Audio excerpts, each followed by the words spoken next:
So fate and free will, big topic, big concept. And what I'm going to do here is talk about this based on certain comments I saw in yesterday's video related to what happened to Nancy Pelosi in Europe. She's in Luxembourg. She has a fall, breaks her hip, and then has to do emergency surgery in Germany.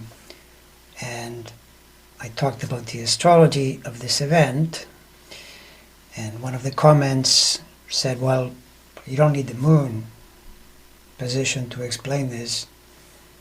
She was wearing high heels on a marble floor, on the stairs.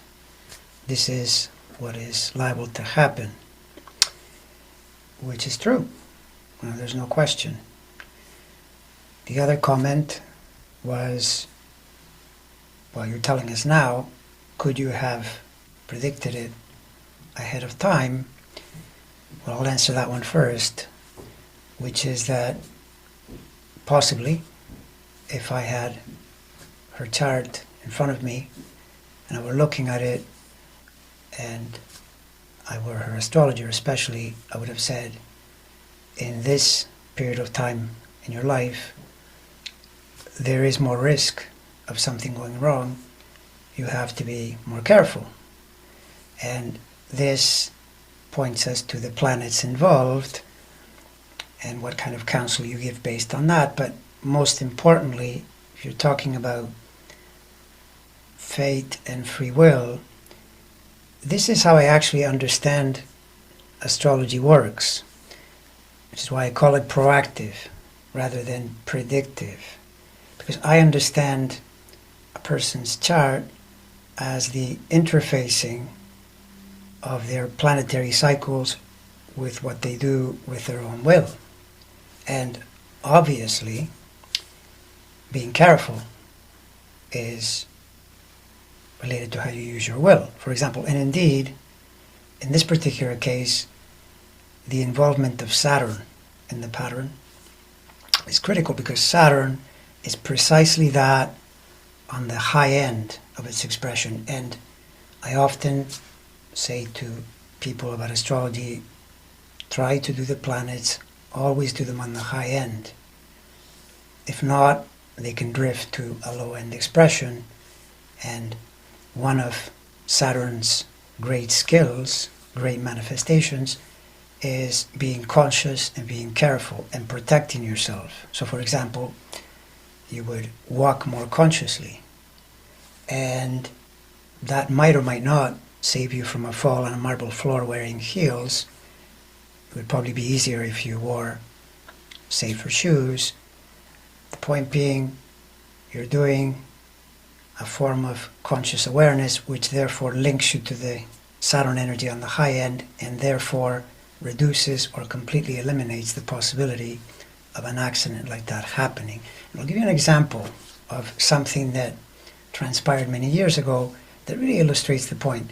If you remember Princess Diana, she was born with a Moon-Uranus opposition cutting across the transportation axis. So there is always the possibility of something going wrong in that polarity in her chart if some kind of trigger happens in the transits. And indeed, if you look at her chart, what happened at the time was transiting Uranus, which is part of that opposition at birth in that axis, which, for example, among other things, literally rules vehicles, moving vehicles, cars.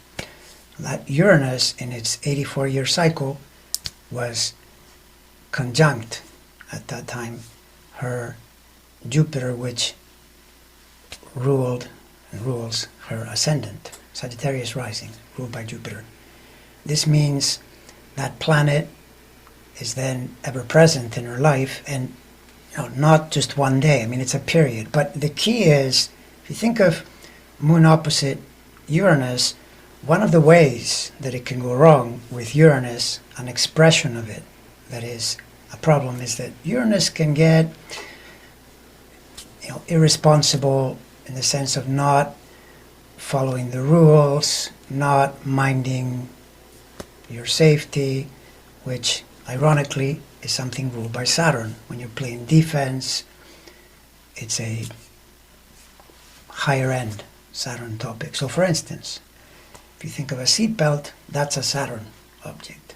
You are setting up a kind of barrier to prevent something from happening.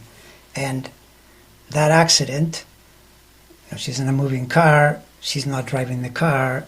Later it turns out there were all kinds of factors around the driver was intoxicated, etc. But the key is she didn't wear her seatbelt. And a lot of the speculation at the time was that if she had, she might have survived.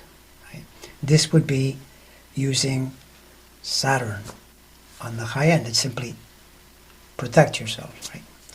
And it's not to necessarily blame her for it. It's just reporting on the astrology of the pattern. Similarly here, yes, it's true. Nancy Pelosi, if she had been more careful, maybe this event would not have happened. But at the same time, the astrology is there as well. The astrology is ever present, and you can see the reflections. And this is where, if someone, for example, is thinking of doing a chart, examining what's going on, the whole idea is to find out what cycles you are in so you can behave accordingly. Where's the Saturn, where's the Jupiter in the cycles, including often you see natal patterns that you can take advantage of and so forth, so that you can express all of this in the best possible way, because that's how these planets are.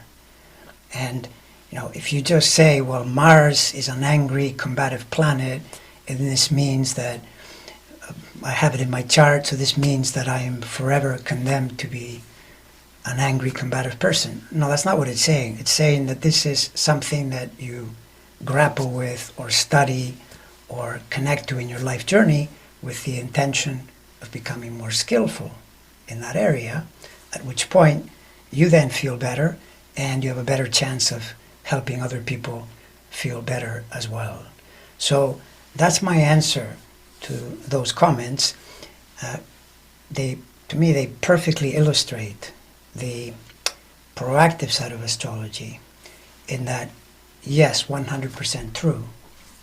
The events by themselves do give you a pretty obvious explanation, no question, but it's also true that they happened with a major planet triggering a major formation in that chart, and that there was a full moon trigger, which is another thing astrologers see very frequently, and so in that sense they also reflect the event. And by the way, if you're commenting about this whole thing, you are on an astrology channel, so presumably you have an interest in how it works, unless perhaps you are just someone who is only interested in criticizing it. But for the most part, you would expect the person that is commenting on astrology channel to be interested in the astrological cycles.